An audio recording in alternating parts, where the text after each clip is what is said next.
Well, hello friends. In today's video, I'm going to be doing some food prep in the kitchen, and I'm also hopefully going to get a loaf of bread made today that I've been wanting to make.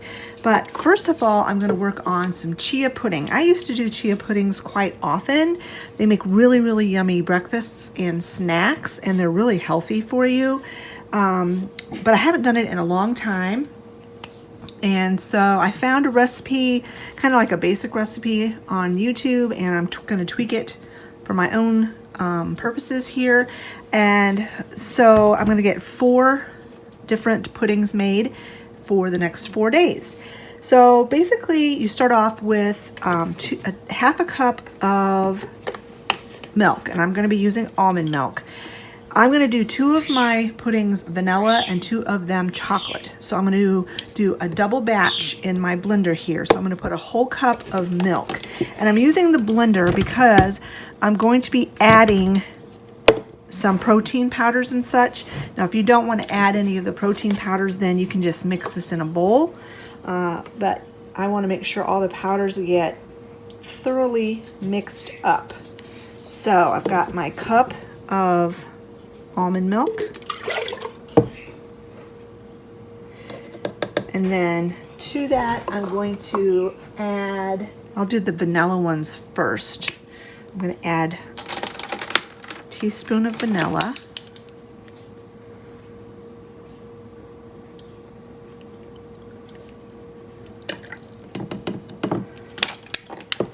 and then I'm going to add 4 packets of my stevia, because like I said, this is 2 servings, so I'm going to add 4 packets. I like my stuff sweet. I'm a sweetaholic.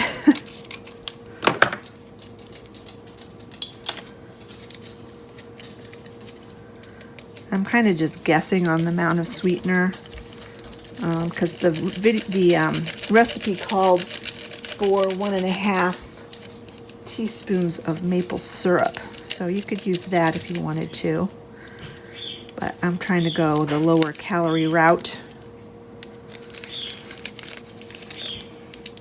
Well, I can't get these out of here. Let me get these envelopes open and I'll be right back. Okay, so I got that, and then I'm going to add in a tablespoon of this. It's got MCT oil, which is really good for you. And then I'm going to put in a tablespoon of this plant protein.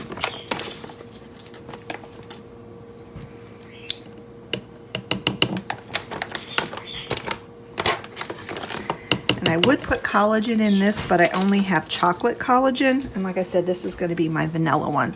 So I'll put collagen in my chocolate ones. So I'm just going to go ahead and blend this up really good in my bullet here, or Ninja,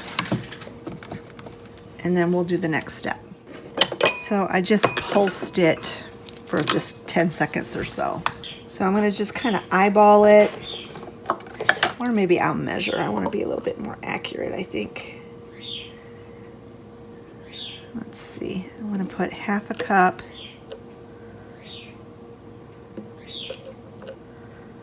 Half a cup in this bowl. And the other half a cup in this bowl. There we go. That's good. And then the only other ingredient I'm going to add to these, and this is kind of like my base. So like tomorrow morning, if I decide I want the vanilla one, I can add blueberries to it, or strawberries to it, or bananas, or granola, or whatever you want. Another good one would be if you had some of that peanut butter powder. That would be yummy too. So then to this, you're going to add 2 tablespoons per bowl. Did the camera get knocked? That was Percy.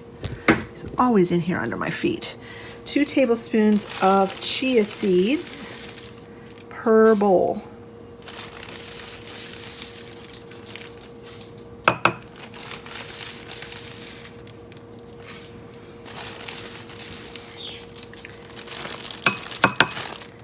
And then you give this a good stir, and then you let this sit at room temperature for at least 5 minutes, because then the the chia seeds will start to absorb the liquid and they'll get kind of clumpy. And in order to have a smooth pudding, you're going to want to stir this again after 5 minutes and break up all those clumps before you put it in the refrigerator. So there's my vanilla. So while this is sitting, I'm going to whip up the chocolate. For the chocolate, we're going to start off the same way with 1 cup of almond milk. I'm going to put in my 4 packets of stevia.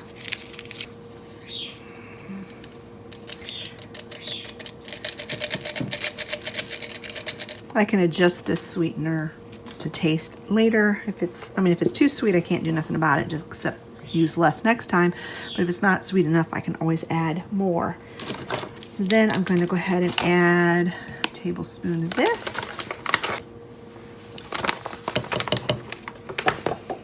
I'm going to add a tablespoon of this. Actually, it's a scoop. I've got a scoop in here. I'm going to use 1 scoop.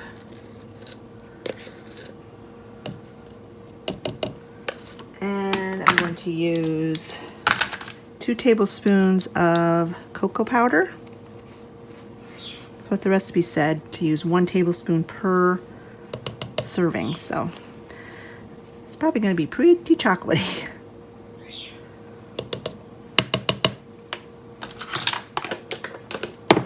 And I'm going to give this a blend. So now again, I'm going to pour half of it in here, half of it in here.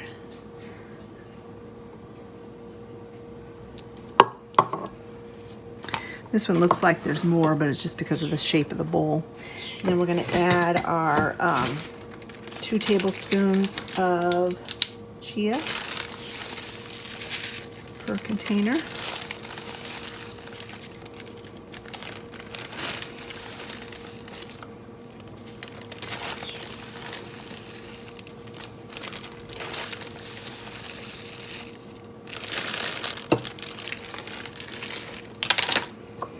Mix this up really well. And then the last thing they said to add to the chocolate is a tablespoon of chocolate chips. I have a feeling they're all going to sink to the bottom. All right, so we got to let this set for 5 minutes. So it's been 5 minutes, and you can kind of see how it is thickened and clumpy. So you definitely want to stir this again. It's really clumpy. I'm going to have to really stir this quite well because those chias really started to plump already. So you really want to stir it up really well. In fact, it's almost tempting to get my immersion blender so I can break those clumps up better than that. I might do that. It didn't say to do that in the recipe, but I think I'm going to grab my immersion blender so I can make sure those clumps are broken up real well.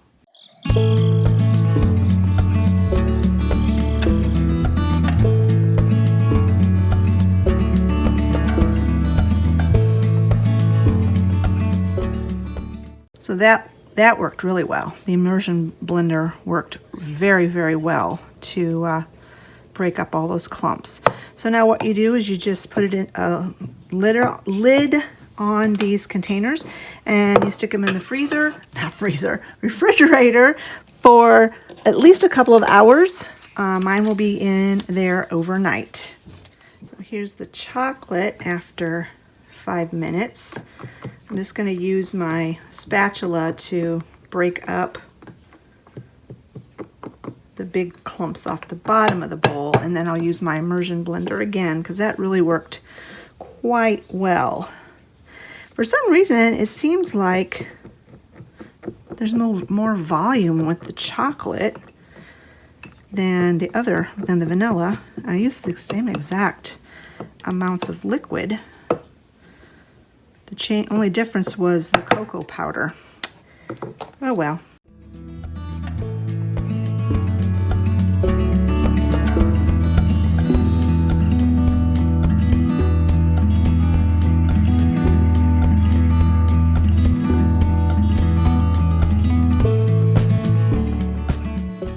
I will get these in the refrigerator and then I'll show you what they look like in the morning.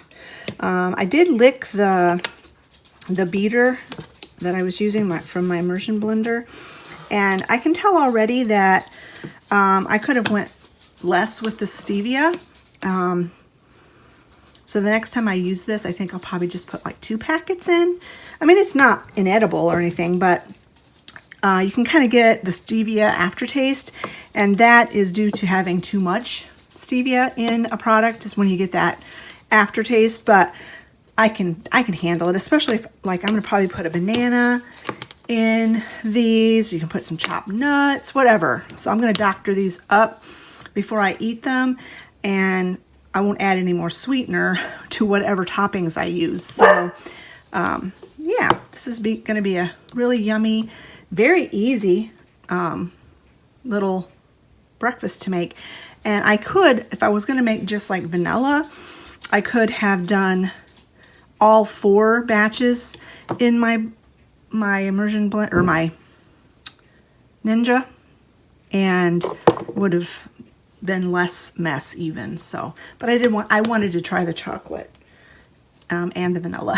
So that's why I did it this way. I have a confession to make. I really don't like cooking. I don't think I'm that great at it. I have a few dishes that I make that are kind of like my specialty, and I do fairly good, and the family likes, but for the most part, I just don't like cooking. I can't help it. I don't know, it's just mainly because of my dietary restrictions. It makes things difficult, and it's hard to cook with no dairy. And although the non-dairy substitutes have gotten so much better now than they used to be, they're still not the same.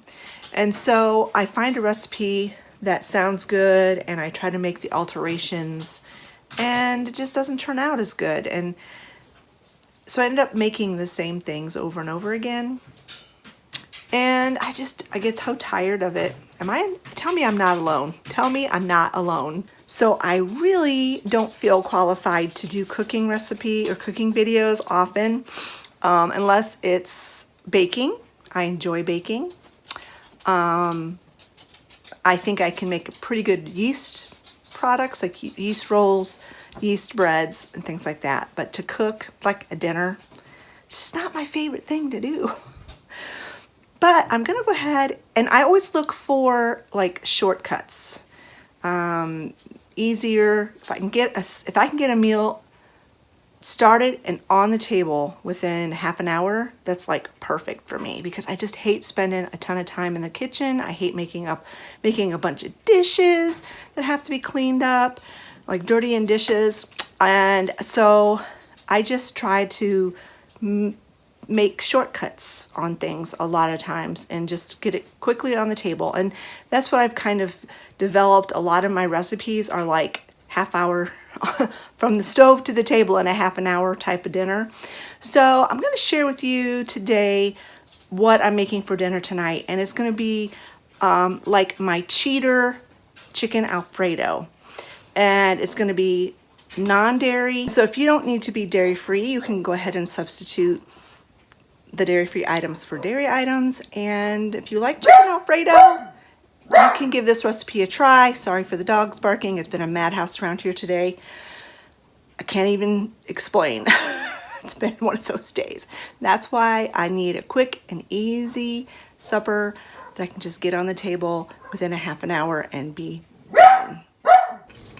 I've got some water going to boil the pasta. And while that's getting hot, I'm gonna make a roux. I've got my pan heating, and I'm gonna add, probably, I don't know, 2 to 3 tablespoons of olive oil in the bottom of the pan. And to the oil, I'm going to add about 1/2 cup of flour.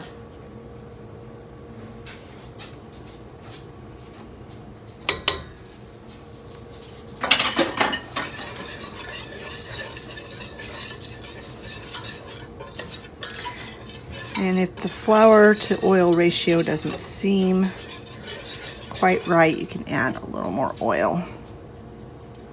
I really don't measure things typically when I cook. I just throw stuff together. Drives Olivia crazy because she's a follow the recipe exactly type of person, and I'm I'm just gonna add what I want type of person. Maybe that's why I'm not a very good cook. So we're gonna let this cook for like a minute or so to let the flour kind of cook and get that raw flour taste out of it. So this is cooked for about a minute, and I've got a can of chicken broth here. I'm gonna add it slowly to the pan. I should probably turn the heat down a little bit. Scott says I cook with 2 temperatures, off and full blast, and he's not wrong. I tell you, I don't like to cook. I like to get it over with as fast as possible. So I let I put my heat up on high. Oh, it's funny because my mother was a wonderful cook. She always just did, I don't know, miraculous things in the kitchen. And I don't know, I'm just not patient enough or something. I did not get that cooking gene from her at all. So now this looks terrible right at this point, but trust the process because all of these lumps will work its way out. Let me turn the heat back up again because I have no patience. So you just keep cooking this until all the lumps are gone and it's starting to thicken. And then at that point I can decide if I want to add some more chicken broth, or I might add a little water. I'm going to make a whole pound of pasta, so I'm going to need quite a bit of sauce for it. But there's going to be more ingredients that goes into this sauce too. So, all right, when this is thickened, well, it's already starting to thicken, as you can see. But when the lumps are out of this and it's back to a boil, I'll bring you back. All right, you can see this has gotten very thick. And so I don't have another can of chicken broth right up here, super handy. So I'm just going to add some water. That was about 1 cup of water. And I'm going to continue to stir this till it thickens up again.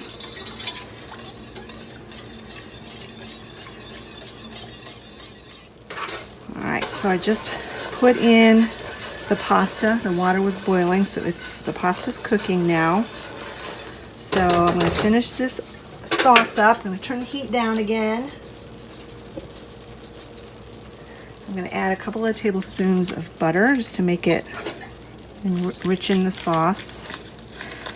This is not one of those recipes that's low calorie for sure. I mean, it could be if you didn't put in the extra butter and stuff in, but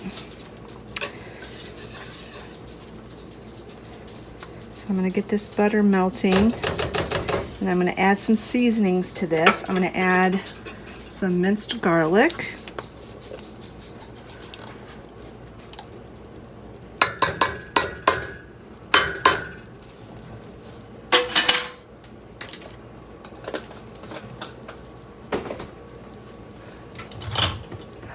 some dehydrated onion,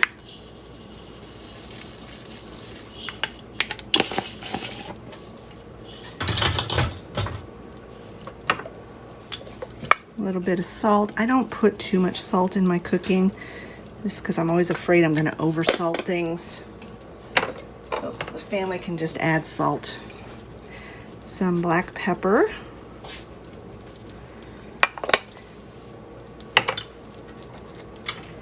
And then another thing I always do that drives my family crazy is I add red pepper flakes to just about everything. So I know this is not a traditional seasoning for chicken Alfredo, but it would not be my cooking if it didn't have some red pepper flakes in it. So add that in. Let this cook down a little bit. And it's at this point we're going to add some almond milk to it. Actually, before I add the almond milk, I've got one more ingredient I'm going to add. I don't always add this ingredient, but I have it, and I need to get it used. Some of my tofutti sour cream. It actually got shoved to the back of the refrigerator and got kind of frozen. So it's kind of a weird, I mean, it's perfectly good, but it's just a little bit of a weird consistency now. So I'm going to just put a little bit of this in here.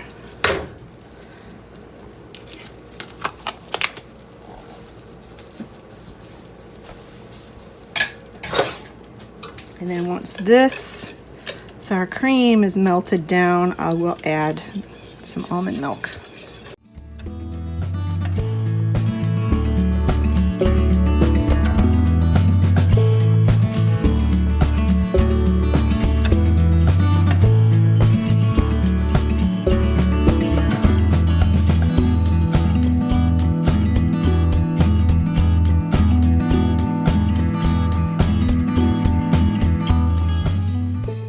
You just add enough almond milk to make it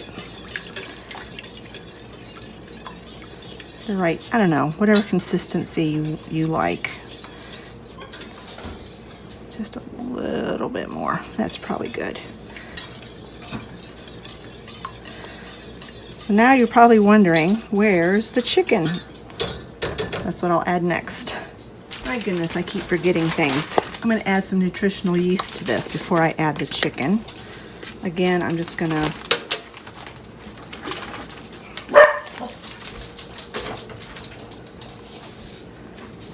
add, I don't know, a couple tablespoons. 1/4 of a cup, maybe. That's a 1/4 of a cup. Nutritional yeast adds a nice cheesy flavor without adding any cheese, obviously. And nutritional yeast is also very, very healthy for you.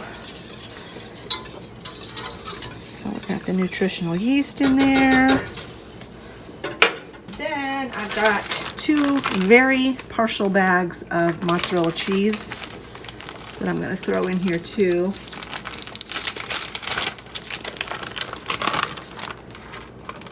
Sometimes I add the mozzarella cheese, sometimes I don't. That's, I think, why I forgot. I got ahead of myself because I don't always add the mozzarella cheese, but this has been languishing in my freezer for a while, so it needs to be used up if I can get the packaging opened.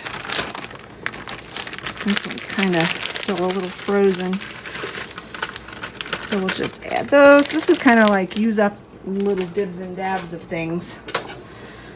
So again, once this cheese is melted, I will add the chicken. So this is what I'm going to use for the chicken, this grilled chicken breast strips. If you saw my grocery haul, I had said I was going to use this for salads, which I intended to.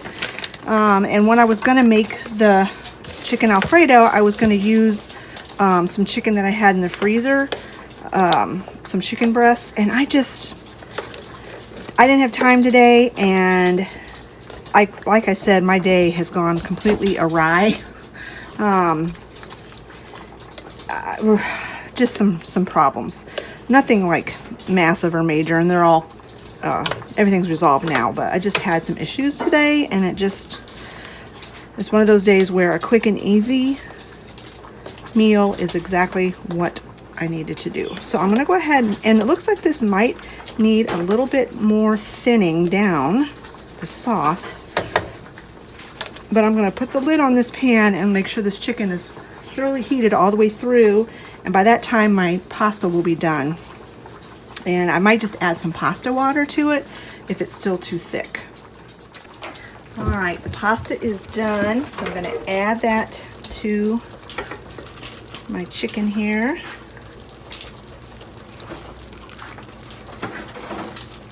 And what I'll do is I'll put Parmesan on the table for the guys if they feel like they want to add some Parmesan to it.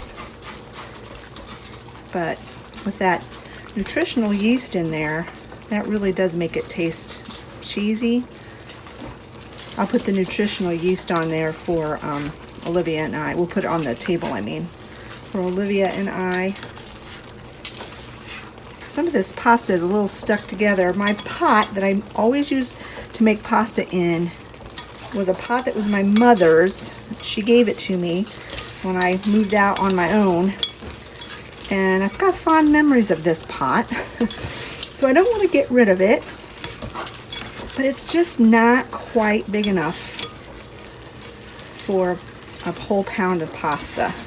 So pasta tends to stick together in the sometimes, and I think the heat's too high. So I'm gonna add a little pasta water.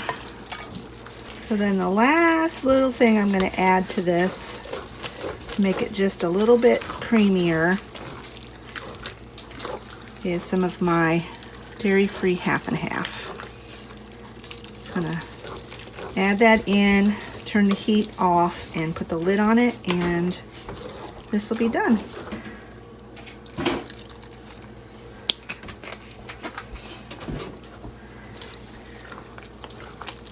Looks very creamy and cheesy. And just got that one clump of pasta that's clumped together. Oh well. Looks really yummy. Hopefully the family likes it. And I'll eat that clump of pasta that's all clumped together. That'll be part of my serving.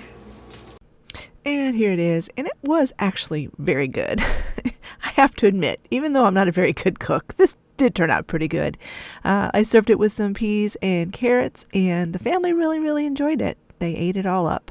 And it took me almost right on the dot, half an hour from starting it on the stove till sitting down to eat.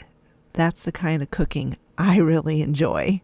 All right, it is the next morning. It's time for me to break my fast. And so this is, I'm going to do the vanilla today, eat the vanilla. And this is what it looks like. This is the texture. It looks very, very creamy to me. I was afraid it was going to be really thick because it seemed like an awful lot of chia seeds, but it's not too bad. It's not too thick. I am going to add some yogurt to it, some of my cashew milk yogurt.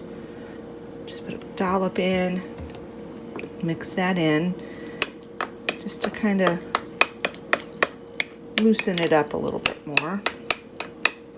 Now, I'm not going to add any extra sweetener to this because when I tasted it yesterday, it seemed plenty sweet enough. So I've done that. Now I'm going to add another little dollop on top. Add some blueberries. Strawberries would be really good on this too. I don't have strawberries right now. I'm not going to shy away from the blueberries because blueberries are so good for you. Low calorie, low carb berries in general are like one of the best fruits you can eat.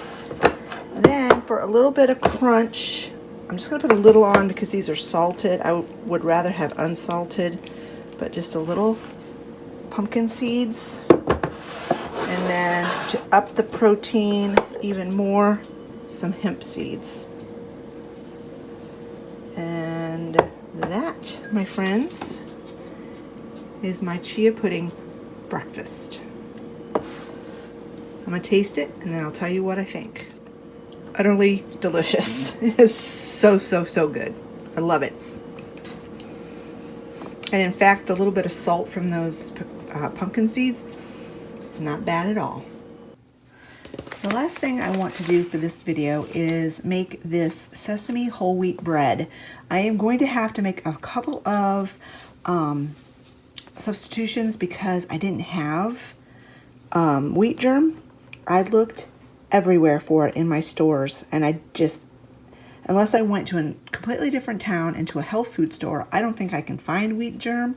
So I looked online on what you can use to substitute wheat germ, and I'll show you in a minute what I'm going to use to substitute for the wheat germ.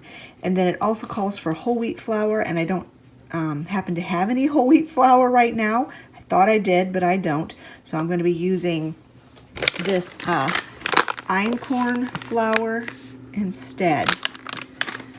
So I'm going to go ahead and put a photo of this right here. So if you want this recipe, you can stop your video and take a screenshot of it.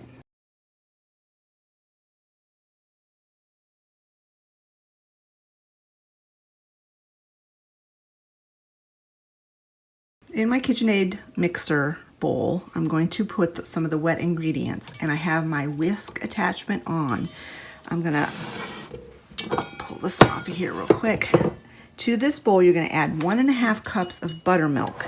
Now, because I have to be dairy-free, I'm using almond milk. And the way to make it like buttermilk is you just add some sort of an acid to it, whether it be white vinegar or lemon juice.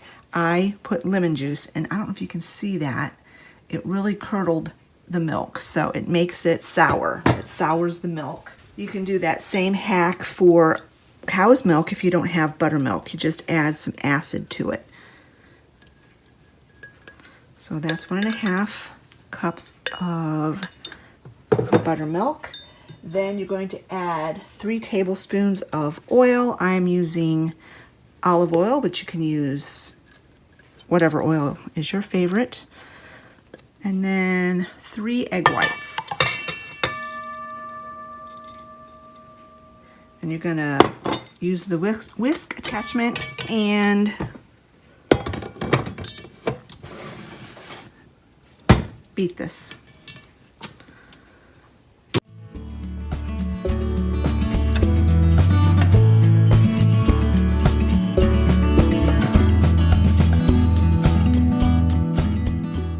So in a separate bowl, we're going to mix the dry ingredients, and you're going to need 2 cups of flour. Like I said, it should have been whole wheat flour, but I used the einkorn flour. 1 cup of brown sugar, packed.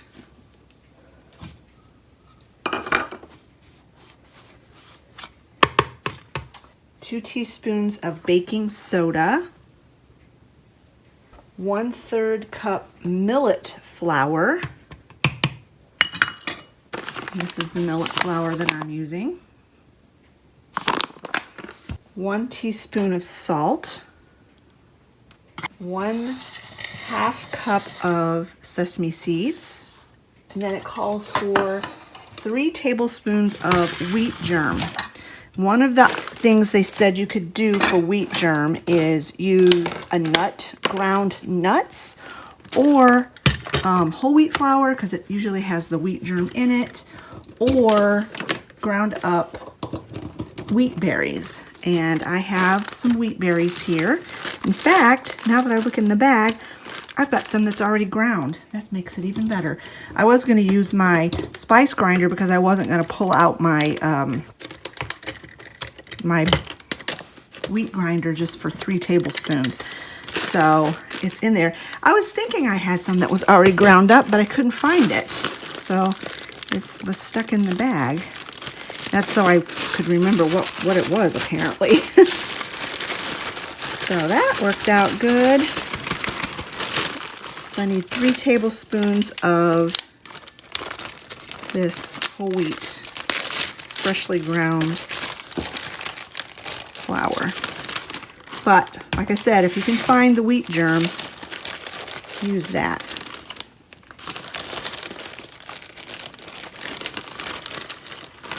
There we go.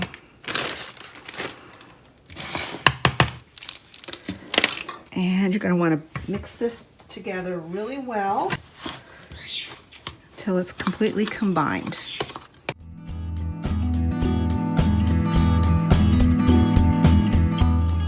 So I switched over to my regular paddle, and I'm going to just add the dry ingredients to the wet ingredients little by little, and just continue mixing until it's very well combined. This is kind of like a cross between a quick bread and a yeast bread, kind of, but there's no yeast in it. That's what makes it a quick bread. But it's not your typical quick bread, which would have like, you would think of as like banana bread or pumpkin bread. So I'm really very anxious to try this.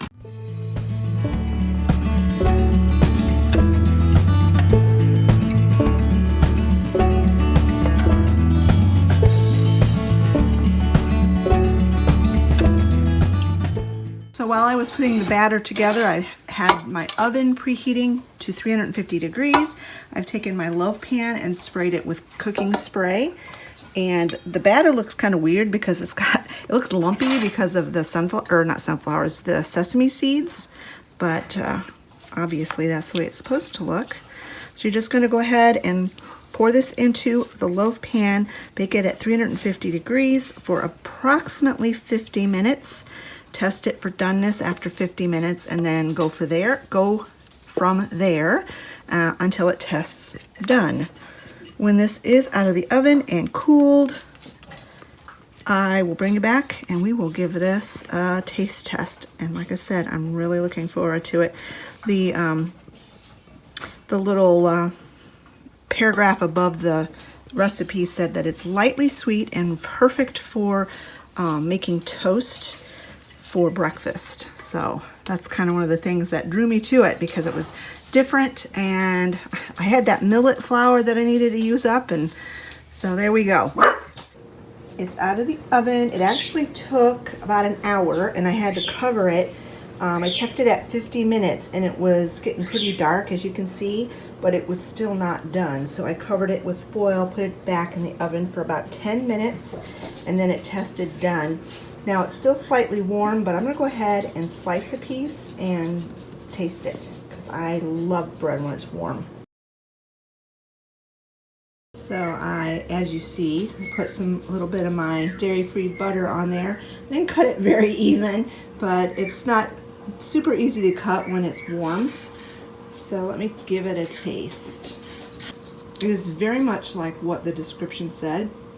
It's lightly sweet. I really kind of expected it to be sweeter because it had a whole cup of brown sugar in it. I think the brown sugar is what caused it to brown so nicely, but it's very, very, very good. What do you think, Liv? It tastes like seeds. Well, it's got a lot of different grains in it, and sesame seeds. It is yummy. Very yummy. Definitely be making this again, and I highly recommend that you give it a try as well.